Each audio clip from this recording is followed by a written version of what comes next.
This is the Four-Man Rush.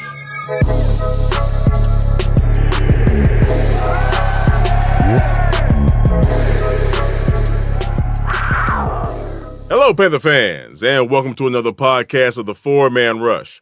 I'm your host, Timmy V.O., here with the four gentlemen, Larry, Will, Kevin, and Kenny G, a.k.a. Kennardo Greg James. And we're going to talk about we're going to talk about that L we took at Bank of America. Obviously, we're going to talk about all the discrepancies that's going on, the obvious and the not so obvious, and then of course we'll touch on the Saints game, and we'll also talk about what Toeffler had to say to the press, the local press corps over the past day or so. If you guys haven't read that, if you're not on Twitter and Twitterverse, there was some interesting clues he put out there. Now, again, you know, there's a lot of room to read into things and stuff like that, but we'll give you our gist on that situation. If you went to the game on Sunday, I'm sorry. I mean, that's all I can say. I'm sorry. I'm sorry. I know our main man Kevin was there, and sorry about that, y'all. I don't know what to say about that. But anyway, let's go ahead and talk about this damn game, man. God Almighty. We need to drop some knowledge out there because there's a lot of just idle banter going on and folks not knowing anything about the game of football and is just talking nonsense. So we're gonna break this stuff down, man. So I'll just call you guys out. Just give your gist on what's going on, so we can educate our fans about what really happened, what should happen, and what may happen going forward this season, starting with this last game. So Kevin, you were at the murder scene. What happened, man?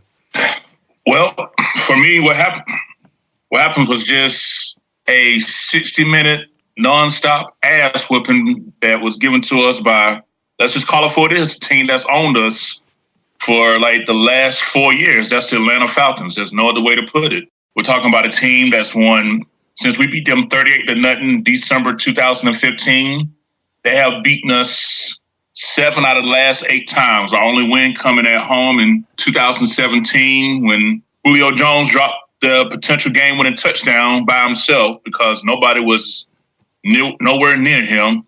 But man, as someone that goes to every game, anything can happen, but when you invest so much time and knowledge into your team to see a performance like that, it's very disheartening. It's very discouraging. And y'all know I'm one of the most optimistic, hey, we're gonna find a way, we're gonna be all right. You know, I'm that guy. I try to be realistic about it, but I definitely feel like I try to search for every bit of positivity that I can find about this team. But there was nothing, and I mean absolutely nothing, that I saw with my own 4 eyes out there this past Sunday to make me feel anything uplifting at this moment moving forward.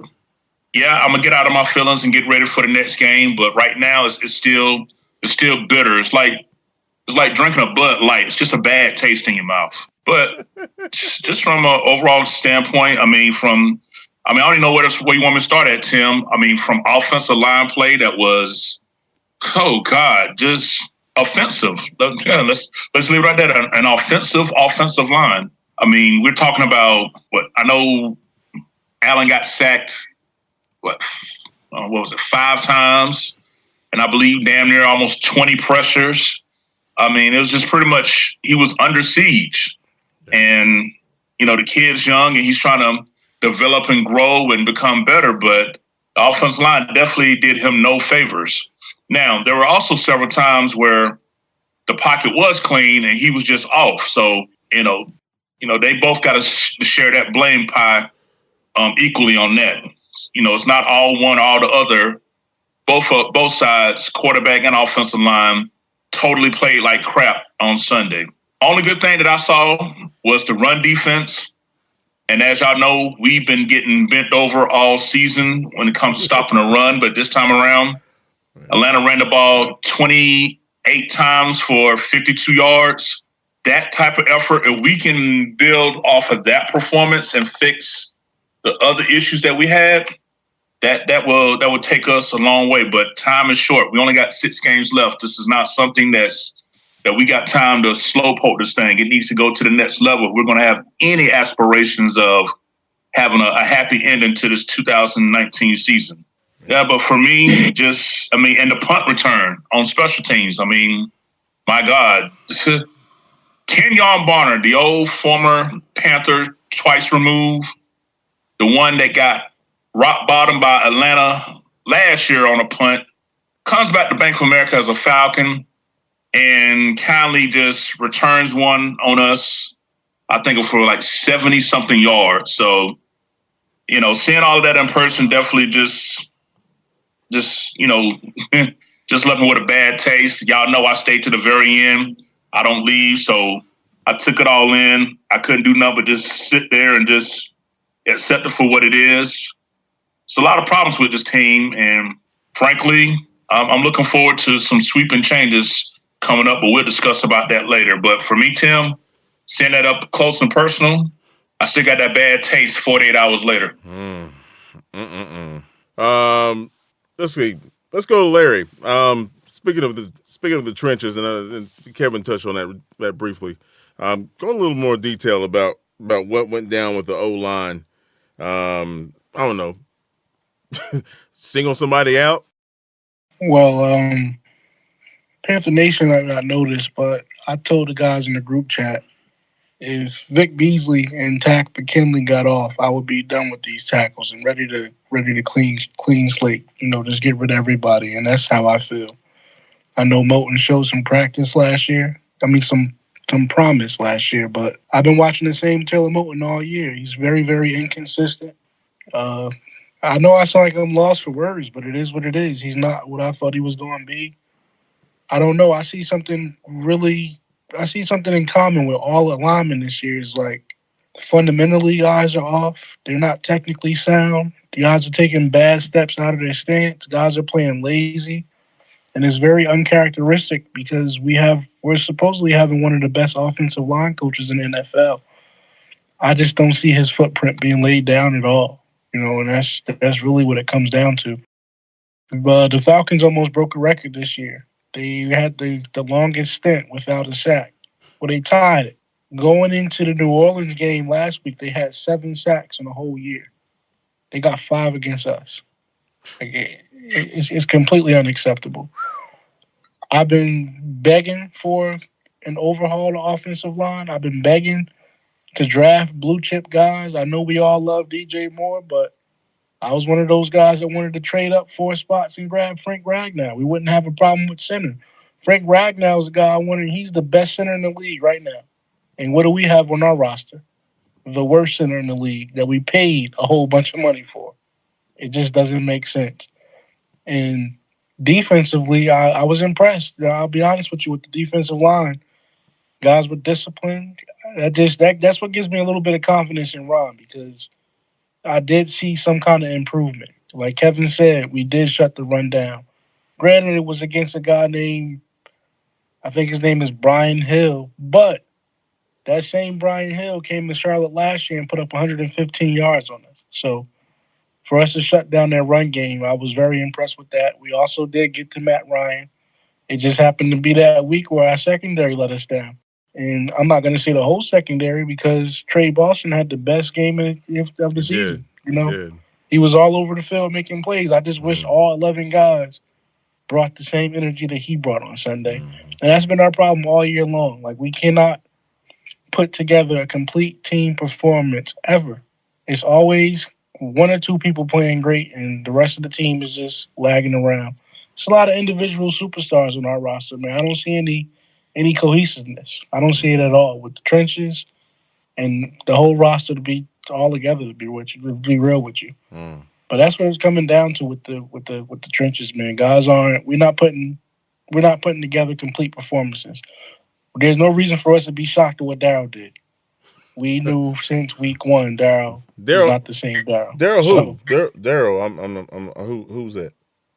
Darren Wood. No. They're a liability. There. You know what? Has he what showed it is up with yet? him already. So I wasn't shocked to see that he struggled.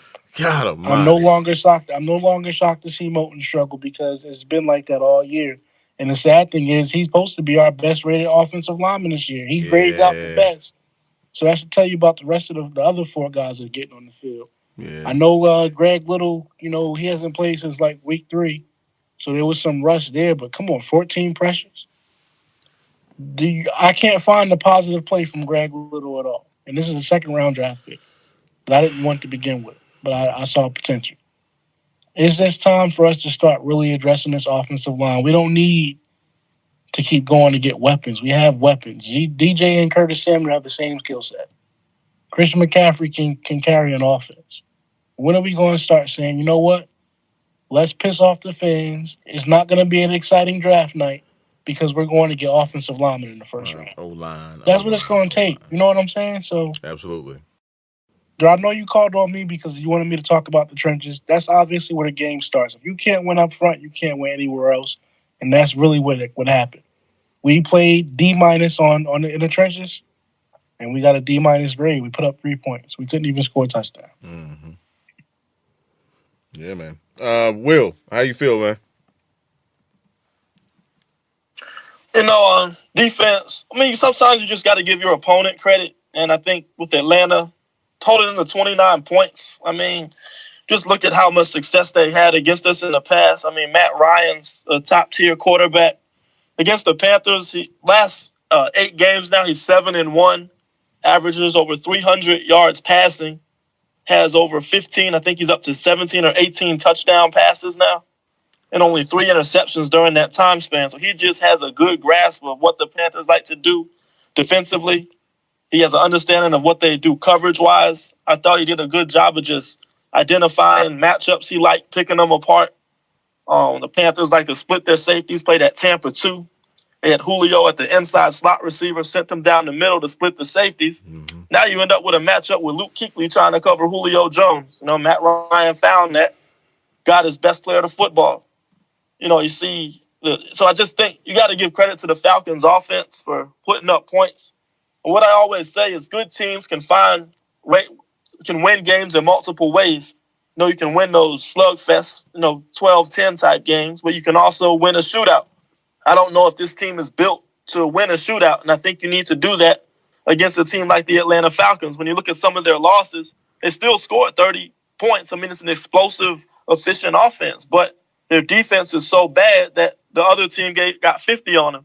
I think the Texans game was like 52-30 something. Mm-hmm. So we just got to be able to score points to beat some of these teams and be able to find ways to win in multiple ways. Mm-hmm. So I think the bigger issue, is just the offense. The 4 turnovers just can't happen. I know Kyle Allen's young and inexperienced, but, you just got to be smarter with the football. He's a starting quarterback, and the quarterback deserves, he's always going to get most of the blame other than the other team. But like everyone else said, the offensive line is just not helping them, man.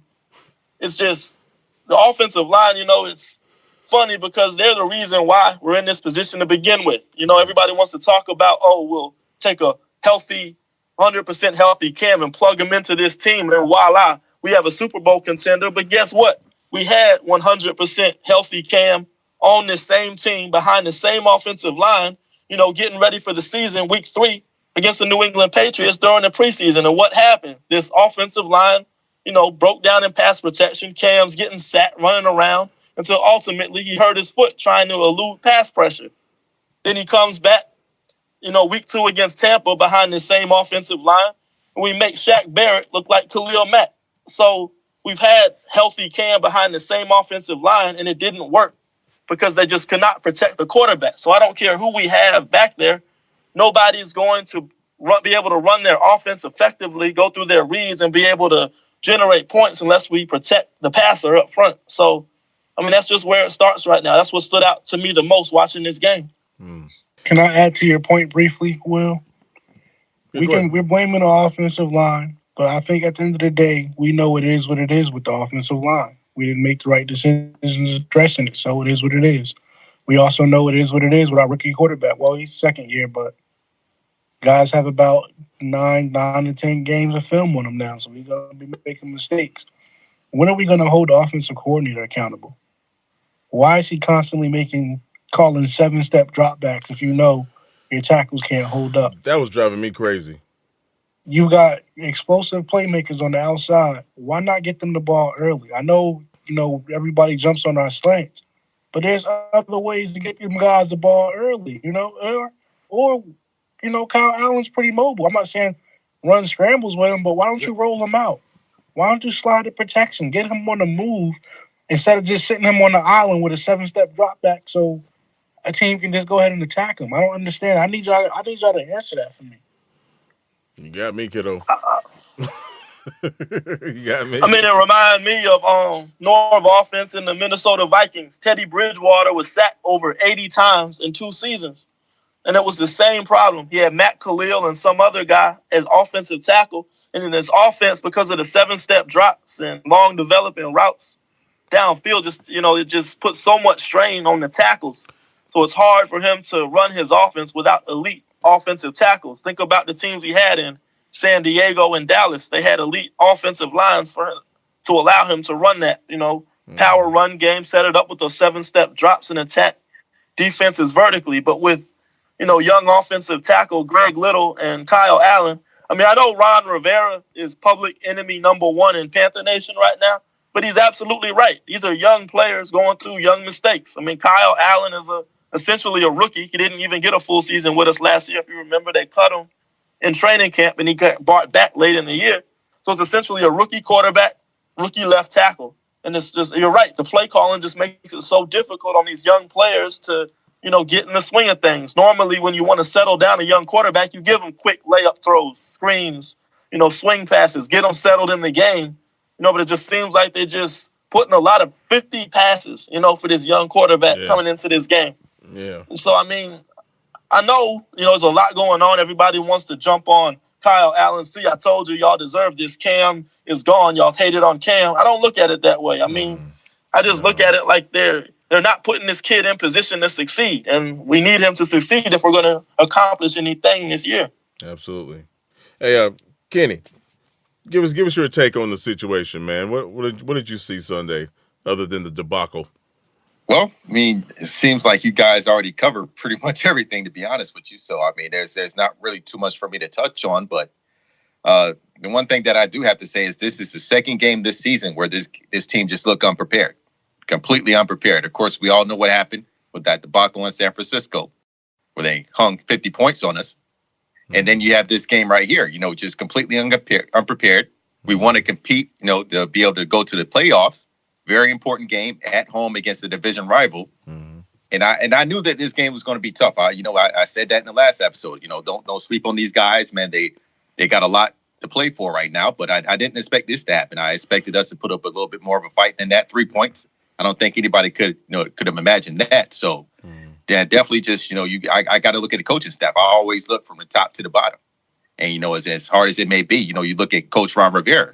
And that's not to say that it's all his fault. He can't get out there and play for the players, but the discipline. What Larry was talking about as far as just the linemen not being disciplined and on defense not as disciplined. I mean it has to start somewhere. And why does this keep on happening? It's like repetition for some reason.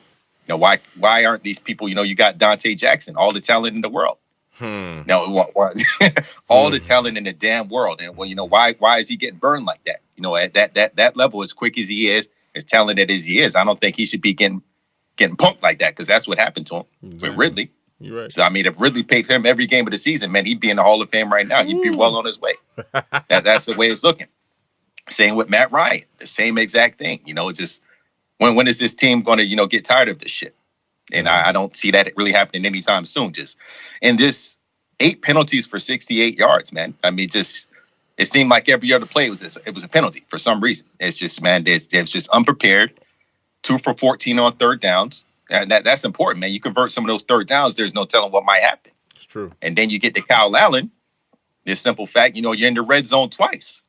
2 times you're in the red zone right there. You could have scored and you throw 2 interceptions. I understand you, Jung. I understand, you got a lot, you got a lot to learn, but You got to be more disciplined in that. You got to know, okay, man, I'll take the sack. If anything, we get 3 points. But don't get out there and just be slinging that ball just to be slinging it, man. That's 14 points or possibly 6 points we could have had. And you just gave it away. So the one positive thing is what everyone is saying is the rushing. I mean, we did held them, under 100 yards rushing. So that is a positive. And, just like someone said earlier, if we can, keep that the way it is and we improve in other areas, I think we might have a fighter's chance going into the next week and the rest of the season. But the thing with this team is consistency.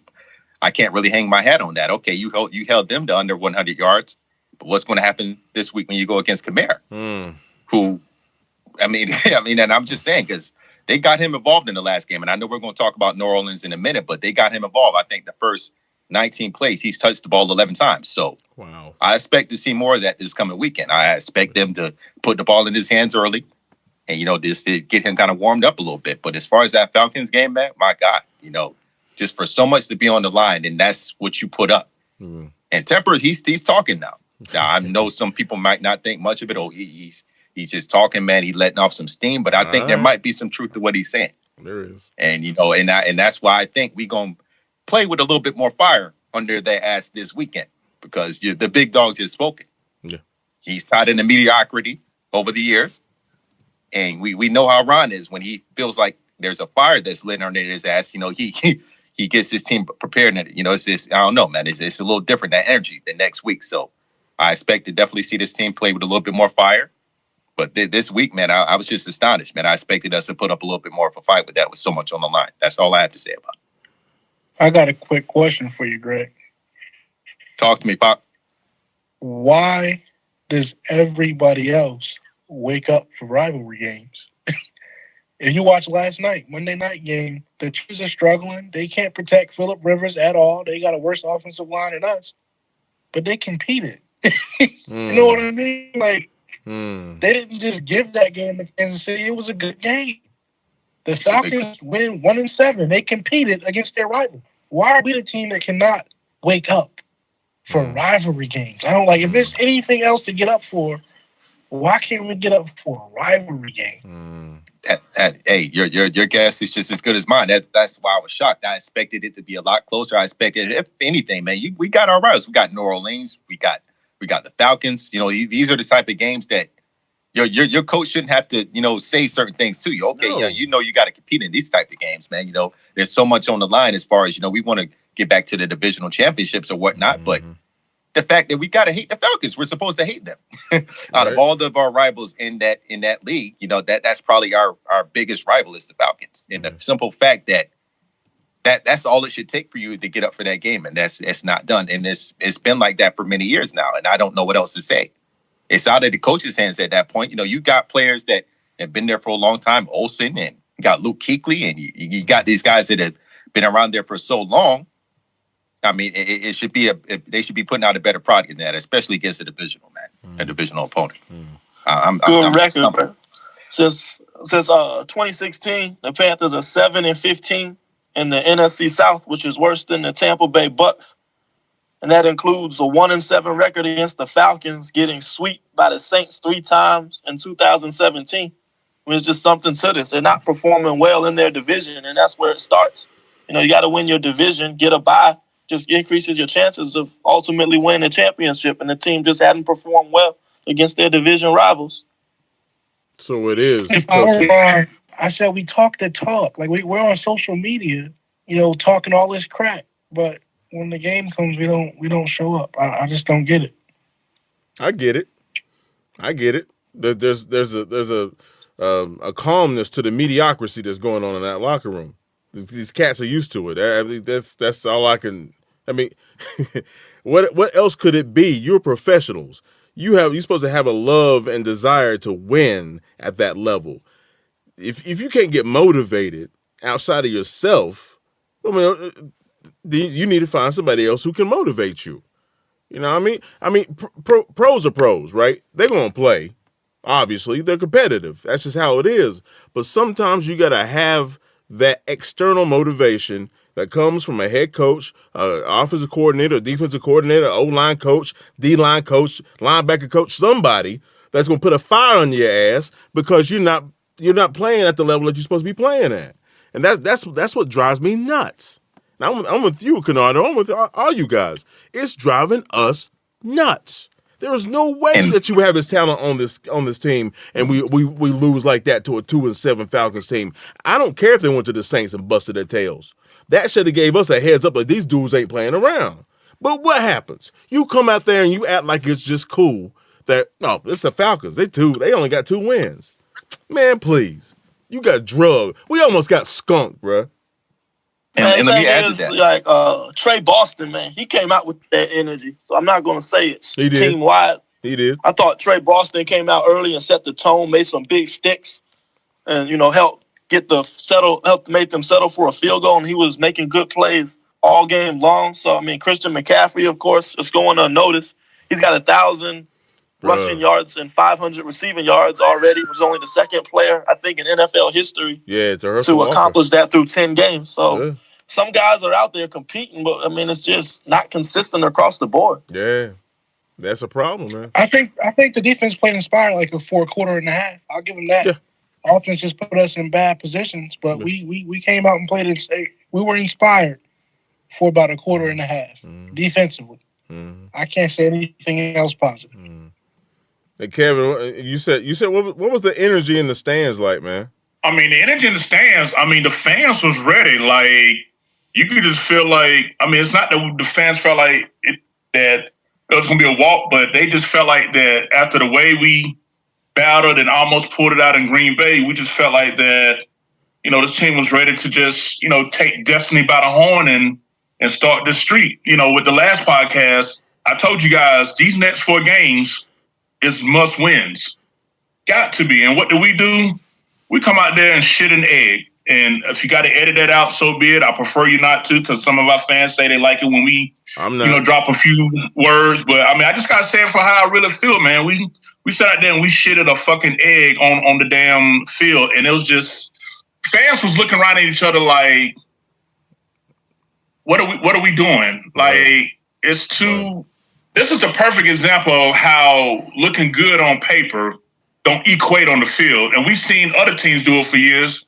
Matter of fact, I've been one of the people that used to, ride Tampa for always winning the all-season battle and not coming up good. And what do we do when we finally win the all-season battle per se? We come out and we playing like, I don't know if it's a sense of entitlement or anything, but this whole franchise since 1995 has been nothing but a mall of inconsistency. We're the only, out of 32, we're the only team that's never had back-to-back 500 or better seasons. The only franchise, and stuff like that is frustrating, and it's just the fact, I just think the fans are just, tired of it, and it's just like disbelief, like, we supposed to be better than this, man. And it's just, we was ready to root them on and cheer them on, but it's what, 3 minutes in the game, we kick a field goal to get our first points of the game. I mean, it got so bad where we're cheering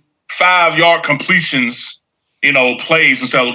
Since we can't cheer touchdowns, we're cheering, dump offs and damn quick slants that's getting some yardage. It's just, it's like we're struggling to find reasons to really get pumped, and that was just the vibe that how it was Sunday, man. It's just a state of disbelief that this is what you guys, with the talent that's on that we've seen, that this is the product that you put out. And I know we're just fans, but where's the pride for your damn self? Where's the pride for perfecting your craft? Damn it, if your position says safety, play like a damn safety supposed to play. You know what I'm saying? I mean, it's just, man. You can, the frustration I have is the vibe that was around me in the 500 sessions for the game, man. It's just like we all said, a strong sense of frustration, man. And it's just hard to be optimistic going forward. I'm gonna be honest with you. Yeah, let's rewind back to July when we're talking about the team on paper, what we had, what we expect. We're talking about healthy Cam Newton, coming off shoulder surgery. We could get the deep ball back. Curtis and DJ coming into their own, going to be top receivers in this league. Christian McCaffrey is going to do what he does, maybe get 1,000 rushing, 1,000 receiving. The pass rush was rebuilt. We got Burns, we got Irvin, Mario in a contract year. We got Gerald McCoy, so the defensive line was supposed to be formidable. We got the best linebacker duo in the league, and the secondary was rebuilt. So we just better be able to match up and defend the pass. The one question mark was the offensive line. We signed Matt Paradis, who's coming off a broken leg. We signed Darrell Williams, who's coming off a severe leg injury. And there was just a lot of new pieces in the offense. We had rookie Greg Little and Dennis Daly, who still have a learning curve. So that was the one question mark on the team. And that's the most important position group on the team. So I think all of the free agent signings and draft picks that we got excited about, we just overlooked that, the offensive line may not be where it needs to be for us to be the team that we want the Panthers to be. Just to give you an idea, look at the 2017 Philadelphia Eagles. Carson Wentz, MVP. Everybody, number one on everybody's MVP list until he tore his ACL late in the season. Nick Foles comes in the backup. They didn't miss a beat. Why? Because they had the number one offensive line in the league. Andrew Luck last year has his best season of his career. Why? They had the number one offensive line in the league. Jacoby Brissett steps in this year for Andrew Luck. They're still competing for a division title. Why? Because they have a great offensive line. You look at the Cleveland Browns. They traded one of the top guards in the NFL for Odell Beckham. Everyone's excited about the excitement that this Browns offense is going to be. Well, they took a step back. Why? Because they gave up one of their best guards and their offensive line can't protect their quarterback.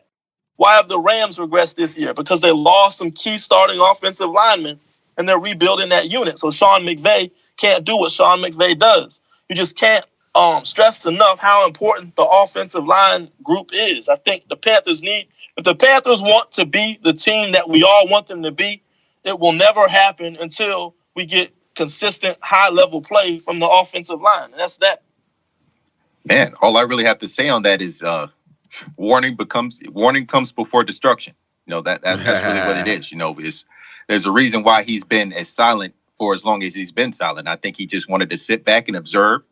And, I think he has a lot of trust in Rivera and Hurney and the rest of the front office. But at the same time, it's almost like a child. You sit back and you see him playing in the front yard and having a good time or whatnot. And then, all of a sudden, a stray dog comes along or something like that. And you see he's in danger and then you have to step in. And I think that's what he sees with this franchise right now. Okay, maybe I got to step in right now before things really get out of control. And I just think that's where he's at. So the simple fact that, I don't know, even with the Cam situation, and there was a point where I thought that, okay, that this might be it for Cam, and I'm a big Cam fan and I want him to be here for years to come. And for him to step in and say, hey, I want Cam to be here for the long haul, but he has to be healthy first. That's first and foremost. I won't make a decision until then. So that's a great sign. And I think a lot of that has to do with the play of Kyle Allen right now, obviously. Some people thought that, he had these great 4 games or whatnot, and he played so well. And, that kind of dropped off a little bit. And the one thing about a franchise quarterback is they don't grow on trees. And I still think that Cam Newton is that guy. I think he can be that top 10 quarterback in the league. And now you're starting to see how important that is. And now am I saying that he wouldn't be struggling right now, in any way? No, absolutely not. He probably would be struggling with the offensive line. That's kind of where everyone's getting at right now. So I do think, he is Superman, but he's not. So I do think he would be, having, some problems right now. But at the same time, there is a difference. They are not the same. Kyle Allen and Cam Newton are not the same. So let's just go on and squash that right now. I don't care who gets mad about it. It is what it is. So I'm glad that Tepper stepped up and said something. But I know that Will said something along the lines of, okay, he stepped up and he said something, but nothing's done. So I do agree with Will on that. Let's see what he does now, okay? I just feel like you're just blowing off steam at this point. But you say you want, you're tired of the mediocrity. We're all tired of that. But what's going to be done about it? Because we've heard a lot of talk over the years, we're going to change this and we're going to change that. And then the next season, it's the same thing. So we kind of getting a little restless with that right now. We want to see some change. But, I do think he's serious. His tone was a little different. His energy was different this time. And I do think you're going to see some changes. And it starts this Sunday, because if they come out flat this Sunday, I don't know if they come out flat on Sunday and they score 3-6 points and they get blown out by 25, 30 points. I don't know what's going to happen after that game, man. I mean, I'll be straight up with you. I don't know what's going to happen. Somebody's head might roll right then. It might. And I hate to sound like a fanboy right there, but I mean, that's a gut feeling right there that if they come out flat in that game after what just happened, after what your owner just said, warning comes before destruction. If they come out flat, something's going to happen. I got that feeling. Mm-hmm. Let's just say if they come out flat, I hope Ron Rivera likes Cajun food in Bourbon Street. And he ain't coming back to Charlotte. Yeah, right. They gonna leave his ass right there. Oh man, hey, Kev. He gonna be like, riverboat your ass back home. That's what he gonna damn. Take your ass up to Mississippi, Nick. But Kev, what's your take on what Tepper had to say? Well, what Tepper had to say, for us is a shock because we're not used to hearing much from the owner, particularly during the season. I know under Gettleman, he didn't hold any press conferences until after the season was over. So, any front office conversations have been few and far between. If I'm mistaken, I don't think we've heard anything from Hurney much since the start of the season either. But as far as Mr. Tepper, I've been saying this from day one. This is a man of his word. If he says something, he's going to do it. I mean, just to give some people some background about Mr. Tepper, so I can explain my point here. This was the man that his former boss denied him a position in the company. So when he finally worked his butt off and got into position in that company, he had enough money to buy his boss's mansion, level the whole mansion down, and rebuild another mansion twice as big as the one his boss had. See, he's the type of guy that when he makes changes, it's dramatic change. It's drastic. It is widespread. So the fact that he's talking now is definitely clearly a warning. This is a man that's got a set of brass testicles that he keeps on his desk.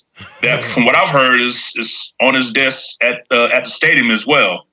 So this is a man that has no problems whatsoever, but he's also very calculated as well. I'm pretty sure there's plenty of notes and other material that he's done assembled that's got plan A through Z written down right now. But he just wanted to give a fair chance so that when he cut ties, he can say he's seen more than enough opportunities and gave more than enough chances to make things right. So whatever he feels like doing, I fully support it. But back to some of his comments that he made.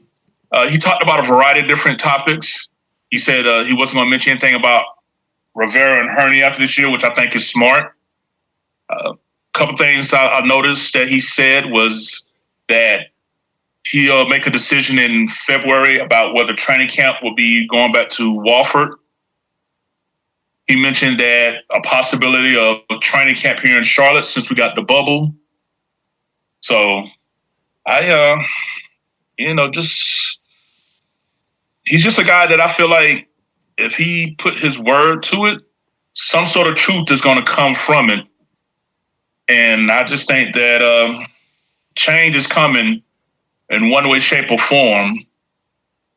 Now, Will has said several times he don't think that we need to do a complete drastic redo with this roster and makeover, just kind of, complement our core pieces. But Mr. Tepper may have a different vision, and whatever he feel like is best based on his success from his background, I'm all for it. If we got to grind it out for another couple of years to turn into a consistent winner so we can get rid of this non-back-to-back winning seasons, I'm all for it. So I got the patience to allow Mr. Tepper to do whatever it is that he feel like is best for this franchise. So that's where I stand. All I gotta say about this whole Tepper situation is, I can't wait to see what happens because quite frankly, I'm ready for some change. I mean, I don't, like you said, he's calculating. You don't make that kind of money. You don't make those kind of moves just going around just willy nilly.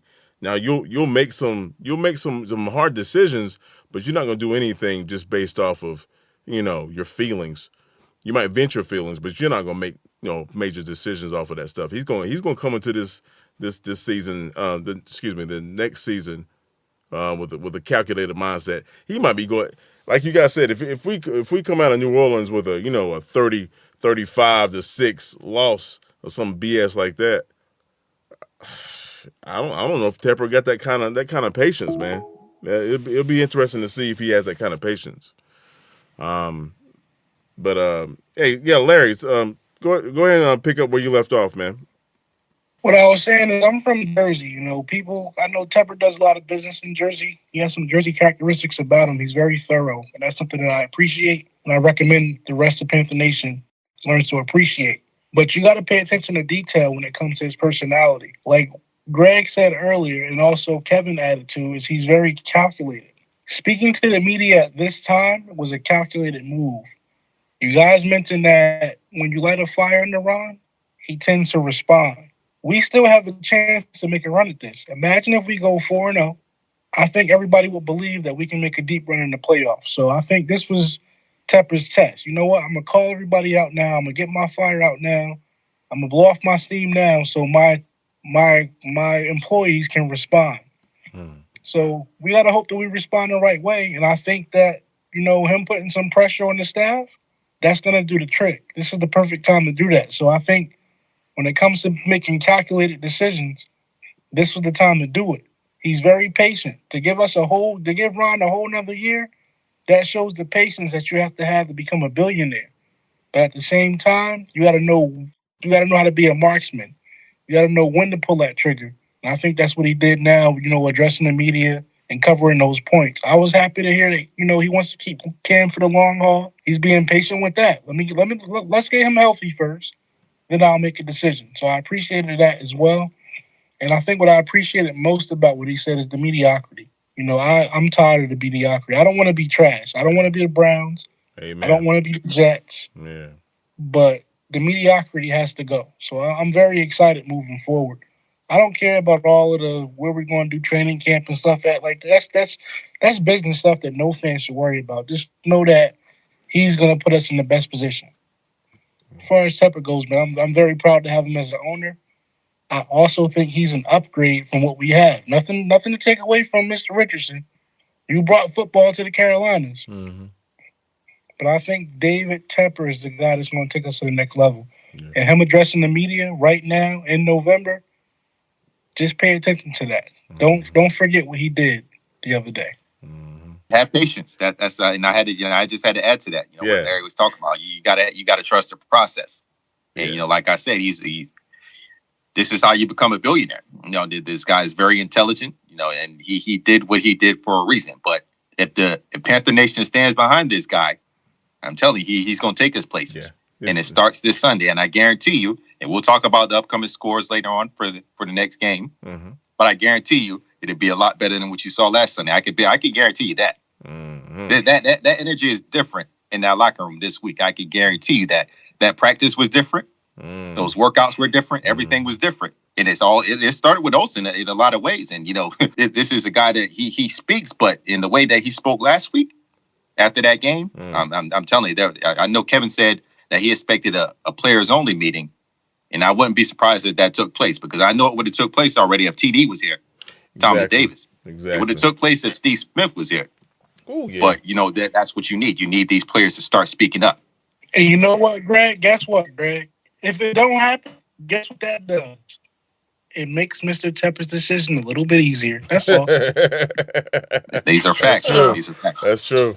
No, I think Tepper's presence spoke more to me, the fact that he did it, than anything he said. If you look at the quotes from Joe Person's notes, he basically all I got from him was all options are open on everything. Nobody's safe. I'll make my decision in the offseason. I think the fact that he just stepped up and spoke to the media to begin with just says it's a warning shot. So I just think the action spoke more than anything that actually came out of that interview itself. So we'll see how they respond. I think this was just simply to light a fire under the staff. I don't think it's a signal that Ron's out of here, that Hurney's out of here, or anything like that.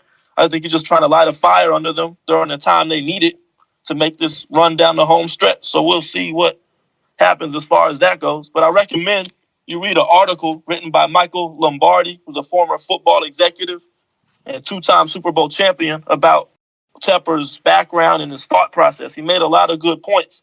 One thing that stood out to me is no team wants to be in a position of quarterback uncertainty. That's how you end up like the Browns over the years, who've had so many starting quarterbacks and changing every year. So he said he's not going to put himself in a position of quarterback uncertainty. So if Cam's healthy and can go, it's pretty much a no-brainer that he's going to get an extension, because you don't want to have uncertainty at the quarterback position. But it all just going to depend on, like Tepper said, how healthy you is. So, it'll be an interesting offseason to talk about when that time comes. But right now, let's get on talking about this Saints game. Exactly.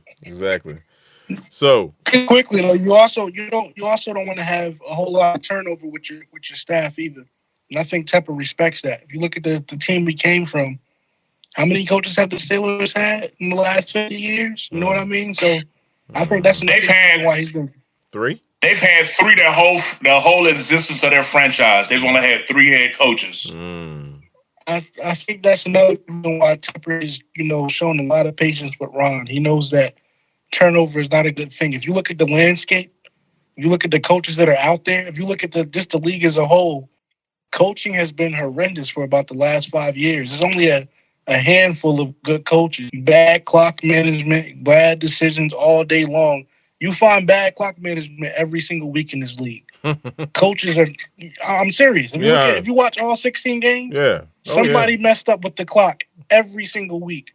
Coaching is not what it's supposed to be, because everybody wants this young, innovative coach, but they're not allowing these guys to develop.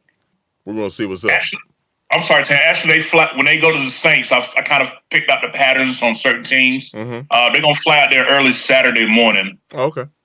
Since it's only like I think it's like a little over 2-hour flight. Yeah. So when it's that short, they usually fly out on Saturdays typically. Okay. It's usually those West Coast games that they fly out on a Friday. So just to add that in. Cool. From Charlotte to New Orleans is about an hour and 17-minute flight. That ain't bad at all, man. That's about as long as it takes me to get to Charlotte. Yeah, it's not far at all. So Saturday morning sounds perfect. Word. Well, Sunday morning, they better wake up with their damn balls attached to their ass, because it's time to strap up and knock somebody's ass out. I'm tired of this stuff. Drew Brees been having his way with us too, man. We need this one. Atlanta was very important. This is extremely important. So, I'm not even going to talk about the offensive line. What do we need to do to stop that Saints offense, man? What do we need to do, bro? Can I start first? Because I don't have to say much about this game. Go ahead, man. I'll go ahead and start first. What we need to do, and I don't think we're going to do it. I'm just going to be honest with you. But if you look at the way Atlanta played New Orleans, they got away from their comfort zone. They didn't come like that when they played New Orleans. You know what they did? They manned up. They got in the receivers' faces. They knocked Michael Thomas off his route from get-go. A lot of man coverage, and they sent blitz, and they got after the quarterback. That's what you got to do to beat the Saints. It's really not that hard. I think Ron overthinks it a lot. He does. And if you think back to that 10-9 game that we had with them last year, Ron did a little bit more man coverage. Yeah, if you guys don't remember. All right. Will, what do we need to do to win this game, bro? I think what Panther Nation needs to realize is last week's game has nothing to do with this week. So just because we laid an egg at home against the Falcons, that doesn't mean they're going to come out unprepared this week. It's a completely new game, completely different team, completely different set of circumstances. So I just think, I don't think I think they're going to respond. I don't think they're going to get blown out this week. It's just too much on the line, and these guys are prideful, playing for jobs. The key here, I think we have the ability to get interior pressure on Drew Brees, knock him off his spot, which is important. So timing-based offense, there's a lot of quick, short passes. So I think getting your hands up, batting balls down, forcing him off his spot, don't let him hit his first read. And I think just getting after him. I think the Falcons sacked him 6 times. And I think we have a better defensive line than they do. Yeah, absolutely. So that's the first step. getting pressure on Drew Brees. I mean, Alvin Kamara, we've done pretty good against him lately. I mean, he's definitely an elite, one of the better running backs in this league when he's healthy. They have a good duo with him and Latavius Murray. I just think we have to continue to do what we're doing against them. I think we like to put that extra safety in the box to help stiff off the run. Then you leave your corners outside against their receivers. I don't think Michael Thomas is a great receiver, but I like how Bradbury matches up against him. And I think they don't have a complement to Michael Thomas like on the level of a Calvin Ridley. So I don't think they're as explosive and dynamic as the Falcons receiving group. So I think we have they have a good tight end. They have Jimmy Graham, I think, don't they? So that could be a matchup problem. So, I mean, it's just, I think we match up well against them defensively. We held them to 12 points in the loss last year on Monday night. So I'm pretty confident that we can contain them defensively. I'm more concerned about the offense. I mean, I think Cam Jordan, Marcus Davenport, their edge rushers are pretty solid. And just what I've seen from Taylor Moton and Greg Little, Cam Jordan kind of scares me a little bit. And I think he's going to give Moton, he gave him that work last year. Moton struggled. And I don't know if Norv Turner is going to come out and adjust to that. I mean, I think the Saints have a pretty decent secondary with Lattimore. He's probably going to shadow DJ Moore. That's a matchup to look out for. I think we have opportunities to attack their linebackers. Greg Olsen and McCaffrey. I like them against A.J. Klein and the linebackers they got.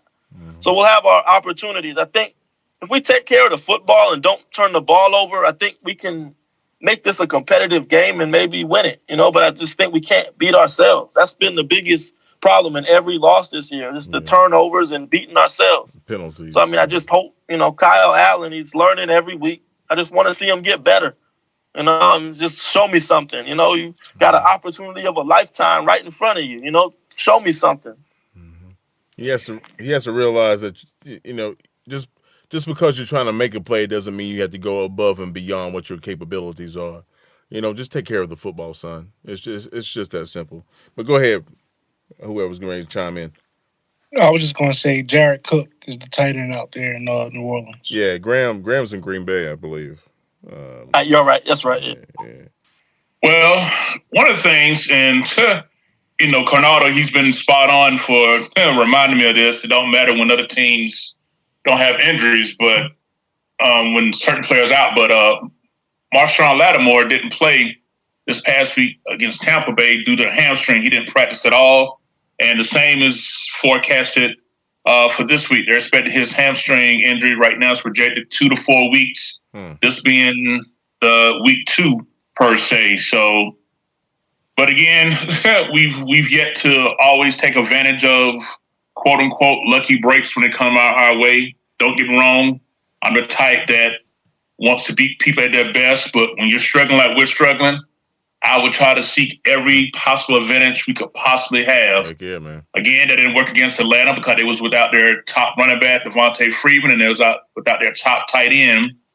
And their fourth-string tight end was able to get off on us, number 87 I can't even think of who he was. But anyway, as far as the Saints, I mean, it's pretty much come down to when we battle the Saints, whoever is able to set the tone early and often is usually the one that wins the game. So by the midway of the second quarter, you probably have a pretty good idea of this way this game is going to go, unless we're, the score is tied, but with setting the tone. Saints, their team, they like the front run, so, if you get ahead of them and get them off their time in the pattern, they try to force things because that's an uncomfortable area for them. So, when you take the fight to the bully, the bully can only swing back so much because he's not used to that. Mm-hmm. So, this game is not as complex as it may seem against the Saints. Speaking from an X's and O point, this is pretty much about, establishing who you are and letting them know for 60 minutes. And I just see it as a game that, like Larry said from the beginning, it starts in the trenches. And we just simply cannot be our own biggest enemy. When we stop making it 12 players against us instead of 11 on 11, and when I say 12 is when when we're the ones inflicting the wounds to ourselves, along with what the defense or what the opponents do. It wouldn't surprise me with this team. We've been talking about inconsistency. It wouldn't surprise me when we don't go down there and actually win this game at all. It would not surprise me, not one bit. Why? We're the most inconsistent franchise in NFL history.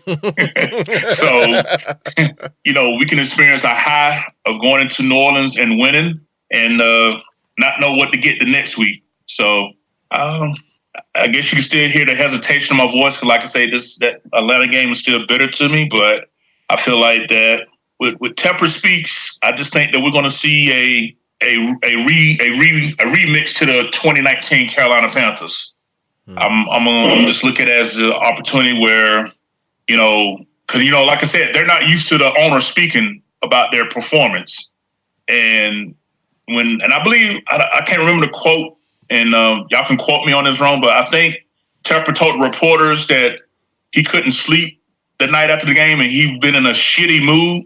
When the owner said he's been in a shitty mood because of what you've been doing, like I say, it wouldn't surprise me if we go down there and stump a mud hole in New Orleans just simply off the fear of Mr. Tepper because, again, they're not used to the owner speaking out on their performance during the season. So, put me down 24-20 Carolina winning in New Orleans. Well, I mean, we had that means Tepper had 9 shitty nights last year, and he's got 5 shitty nights this year. You got insomnia, bro. I'm telling you. Kenny, what we got to do, bro? There's 2 keys to victory it's as far as my POV. I think that we can't get down early. We have to create a lead against New Orleans if we are going to beat them. It just is what it is. Can we do that? I'm not sure that we can, but we have to. We can't be playing from behind because we're not going to outscore New Orleans in that way. We haven't proven that this year, and we're not going to do that against one of the most explosive teams in the league. So that's step number 1. We got to create a lead early somehow. The ball is going to have to bounce our way at some point. If they fumble the ball, you got to jump on it. You know what I'm saying? Some people got to step up here. Luke Kuechly, Dante Jackson, Bradbury, these are the guys that have to step up and make some things happen on the defensive side of the ball. Shaq Thompson. So that's really the first step is creating that league and just not shooting ourselves in the foot. Just like, what you guys are saying right there. So many times this season, last week, we shot ourselves in the foot. And I think that if you don't throw those 2 interceptions and you don't allow a special teams touchdown, that's a completely different game. Who knows what may have happened? So this is a very good team when they don't get in their own way. And I feel like we've been saying this for several years now. This team can't get out of its own damn way. I feel like I say that every week with this team. They can't get out of their own way for some reason. And if they learn how to get out of their own way, then they're going to be a very successful organization. But until they learn that, they're going to get out of their way this week. I can guarantee you that after that speech with Tepper, and I keep on saying it, they're going to get out of their way this week. Now, I'm going to give my prediction in just a minute, but I guarantee you, man, just if they do those 2 things, don't turn the ball over, don't beat themselves, and they create a lead and some cushion because they play well that way, and then I think that's the key to victory right there. But that's very ballsy prediction by Kevin right there, man. And, hey, brother, man, more power to you, man. But I don't know if I'm willing to go that far just yet, but I'll go ahead and give my prediction right now. I'm going to say 23-16 New Orleans. I think we give them the fight of their life. And I think we have the lead even at halftime. I think that's just how competitive it's going to be. But at some point, man, I think that they're going to show that they're a little more, just the better team that day. And I hate to say it. I feel like we can win any game, but this team has to show me right now. I can't just give them that right now. One of the best teams in the league. Oh, you're going to beat them. You got to show me something. And I hope that I'm wrong. I pray I'm wrong about this because I still think that there's still a glimmer of hope for this season. But it starts on Sunday. But I say 23-16 New Orleans. And anybody got a problem with Kennard Greg James scored? Talking about, he's not a true fan because he didn't pick the Panthers. Man, I wish you got I any would. problem with him? You come to me and I'm gonna shoot you this fade. You know what I'm saying? So we can settle that right now. I wish you would. Oh, you and your Mark English week, huh? I'm gonna go ahead. Man, I'm gonna go ahead and say 23-20 New Orleans. Man, I'm like Canardo. You got to prove it to me, and I really don't. It's in New Orleans. If it was in Bank of America, I might sway just a little bit. But in New Orleans, I don't know, man. I don't know. No, I don't know. We might concentrate all our effort on stopping Kamara and not get up enough points where Drew Brees just methodically just marches the freaking ball down the freaking field. They got in that dome against us. They always put up a lot of points. It seems like it's always like 2015 was 41-38. Yeah, year after it was like 41-30 something again. Yeah, it was bro. Playoff game was like 31-20. It's always 50-point games. So I could see something like 33, 35, 24 Saints, something like that. High scoring game, competitive, but I don't know if we have enough firepower in that dome to keep up with that offense. It'll be interesting. I don't know, man. I don't know. My score prediction, I'm gonna say I'm not gonna go with the Saints, man, because I'm a Jersey guy. I think that I'm gonna go by history. Usually, when you light a fire up under Ron, he responds. That's a nice little rhyme right there. But yeah, when you light a fire up under him, he responds. I think that we can shock them because New Orleans has also had some struggles as well. Like, how do you give up 6 sacks to the Falcons? I think we're going to be watching that film closely, that Falcons and Saints film, and Ron will find a way to get to the quarterback. So I feel like we can knock Drew Brees off his spot, and we can come away with a win. McCaffrey is notorious for having a good game against New Orleans, so I'm gonna go 31-28 Carolina, man. I'm never going to give up on them. I know the type of team it is. If Ron shows up, if he responds the way Tepper expects him to respond, we can beat this team. And Larry, just to let you know, one of the reasons why the 6 sacks, I don't know if I mentioned this in the chat, but the Saints also have lost pretty much for the rest of the season. They say 4 to 6 games, but that's literally almost the rest of the season. They're I don't know if he's their left guard or right guard, but he broke his arm. I think it's left guard. I think it's left guard. Left guard? Okay. So, hey, we was talking about getting pressure up the middle. Drew Brees, I mean, hey, if that's what we're going to do, hey, this, Poe, you've been pretty much playing your butt off all year. This is definitely a game where he can make that signature game impact that helps us, will literally shock the world because everybody's going to pick New Orleans to win this game. So, nobody outside of diehards and homers are going to give us a chance in hell to win this game. But, we can take advantage of lesser talent in the middle, and along with everything else we discussed, we can get that Sack Street Boys thing going again. But again, we got to put that same type of effort stopping the run against New Orleans as we did against Atlanta, because Kamara has had very nice games against us. So neutralize him early and often will give us a chance, like I say, try to play with a lead, as Carnado said. And that's why I said by the second quarter, middle of the second quarter, we're gonna have a good indication of how the tone of this game is going to go. Hopefully, it'll go in our favor. Tim, I had one more thing to add before we do close out. What's up? To be brutally honest with you, if we don't do what we said what I said we have to do, then I have no confidence. I just think you got to press these guys. You can't sit back off. You can't sit in zone with Drew Brees. You can't sit 7-8 yards off the ball with Drew Brees. Ron has to study that film with the Falcons beating them, and he has to start playing more man defense. Not saying we haven't played man all year, but this is a game where you got to be physical with the receivers. That's my point one. My second point is this: all year long, we've been getting to the quarterback, right? But when we had that 4-game winning streak, we were doing something that we didn't do last week, and we didn't do it in Green Bay. Where are the turnovers? You know what I mean? You got to turn the ball over too. The offense isn't helping us right now, but the defense can help us by scoring some points. Have we done that this year?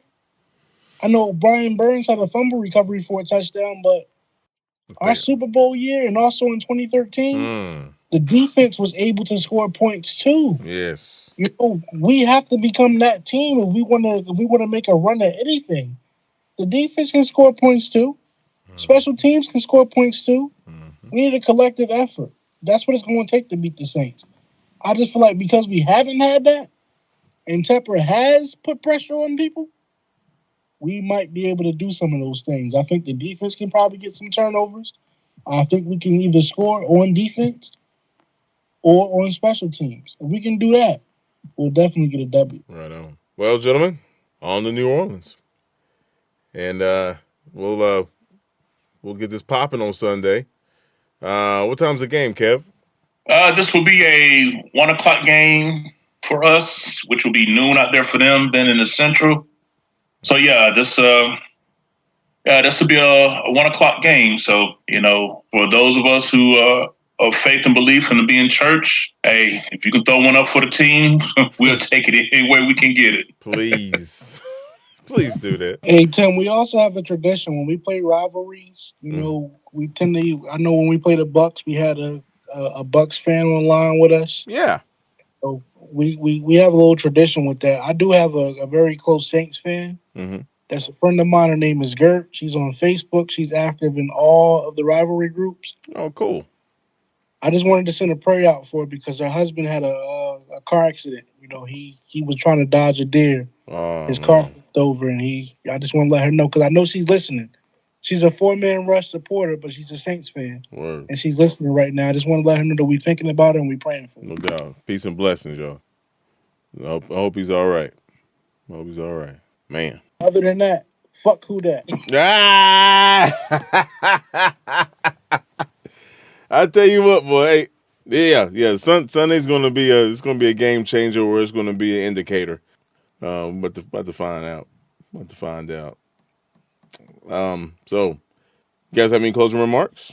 Yeah, I just want to say, it's Panther Nation kind of sound a little bit too defeated for me right now. Just remember, there's 6 games left. That's a lot of football. If you keep in mind, last year we were 6-2 through 8 games. It looked like we were in the playoff picture at that point, and then things changed so drastically over the last part of the season.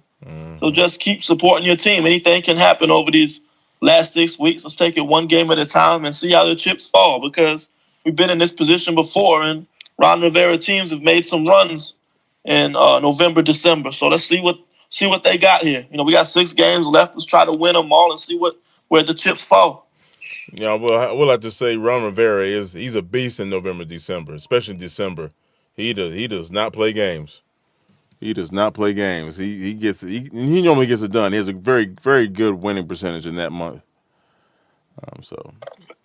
Yeah, we just can't drop no dud against no damn Deadskins on December the 1st. Like I said, that would be such a Panther thing to do. Win at New Orleans and let Josh Norman come down here and own us on a quote unquote homecoming for him. Like that would be such the like I said, man, the inconsistency. But you know what? 6 games left. At Saints, home against the Redskins. At Atlanta, home against Seattle. At Indy, home against the Saints. Like I said, the talent is there to win these games, but it's up to the players. We're just fans. I think Will, you were saying earlier, we don't call no plays. We don't, make no roster moves. You know what I'm saying? We don't do nothing. All we do is watch the game, analyze it, and talk about it and share with you guys. So, at the end of the day, it's up to them. We believe it or not, we still can control pretty much most of our destiny, how we want this season to be. So, when it comes down to we got to win 2 games and hope 7, 8 teams lose this one. No. We don't need to even get to that level. But it all starts this Sunday at New Orleans, and hey, I already put my score down, 24-20. Awesome. Well, folks, I believe we've given you everything you can handle. Anybody else have anything to say? Sorry, no, we good. Okay. So Panther Nation, thank you again for dropping by and listening to the 4-Man Rush podcast. Whether you listen to this podcast in the morning, afternoon, or evening, I hope everything is okay. I hope you guys are having a great day. and staying healthy and staying positive. It's not over. It's disheartening, but it's not over. Sunday's going to be Sunday. Not last Sunday, but this Sunday. So we'll see what happens. We always have a chance when we step on that field.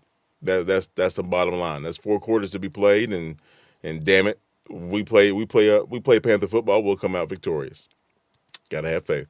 But hey, check out our website of the www.thefourmanrush.com.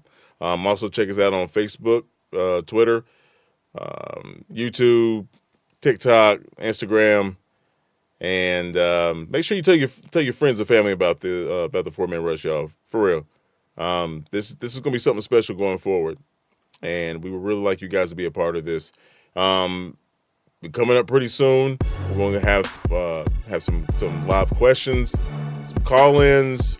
We're going to have this bad boy on video. It's going to be a whole bunch of stuff coming up, but none of this can happen if you guys aren't supporting us via social media and checking out our podcast and commenting, liking, subscribing, all that good stuff. So tell your friends, tell your family.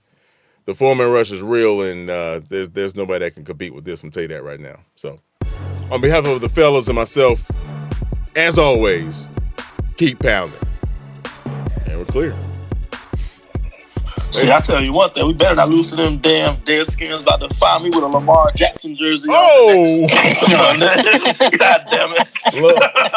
Losing no goddamn Deadskins. Lamar Jackson's a bad man. Listen, I like Lamar Jackson. Lamar Jackson's a bad man, boy. He's a bad man. Listen, he got me so impressed. I'm good with Greg Roman. I'm just happy for that. I'm happy for that brother. Because they told him he's supposed to he should try it as a wide receiver, man. I'm glad he giving him. How dare I'm glad he giving him the middle finger right now. I really am. They said the same thing to Warren Moon too, bro. Let me tell y'all something. Do y'all know Lamar Jackson in year 2 is better than what Michael Vick ever was? Say word. Yeah, I hate that comparison. Michael Vick could never throw like Nah, heck no. He's better than what Michael Vick was in year 2. Yep. And Kev, one other thing, bro. I got $20 that you could beat Darrell Williams one-on-one. $20. Oh. I got a whole Get him. Bro.